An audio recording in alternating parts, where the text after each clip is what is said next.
औषध आहेत तिच्यावर 17 कॅन्सरची ज्या वेगवेगळ्या याच्या त्याच्या ड्युटी ज्या आहेत त्या काढून टाकण्यात आलेल्या आहेत. त्या ठिकाणी थोडासा फायदा होताना पाहायला मिळेल. मी मानसीजींकडे जातो. मानसीजी, अपेक्षित होतं तसंच 10,000 कोटीची एमएसएमई साठीची गुंतवणूक म्हणतात, पण 10,000 कोटी एमएसएमई 60 ते 65% कॉन्ट्रीब्युशन करतं जीडीपी मध्ये, आणि 10,000 कोटीचं गुंतवणूक आहे. कसं बघता?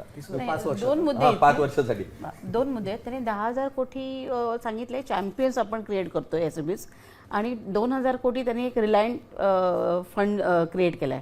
पण तुम्ही दोघांमध्ये एक बघा की त्यांनी कुठेही कॅप वाढवलेली नाहीये की सीजीटीएमएससी खाली ही 5 करोडची जे आहे लिमिट ते ओके 10 करोड तुम्ही देऊ शकता, कारण इन्फ्लेशन तुमचं वाढतंय, पण त्याचा इम्पॅक्ट तुम्ही कॅप वाढवली नाही. इव्हन मुद्रामध्ये सुद्धा कॅप वाढवली नाहीये. दुसरी गोष्ट इथे महत्त्वाची म्हणजे की एखादा एमएसएमई जो इम्पोर्ट करतोय रॉ मटेरियल आणि तो एक्सपोर्ट करतोय, यूएसला एक्सपोर्ट करतोय.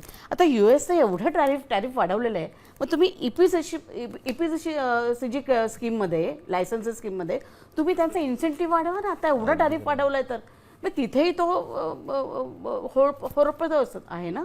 त्यामुळे तिथे कुठेतरी मला थोडंसं हे झालं. एक बरी न्यूज त्यांनी दिली की मुलींसाठी त्यांनी हॉस्टेल्स तयार करतात प्रत्येक डिस्ट्रिक्टमध्ये.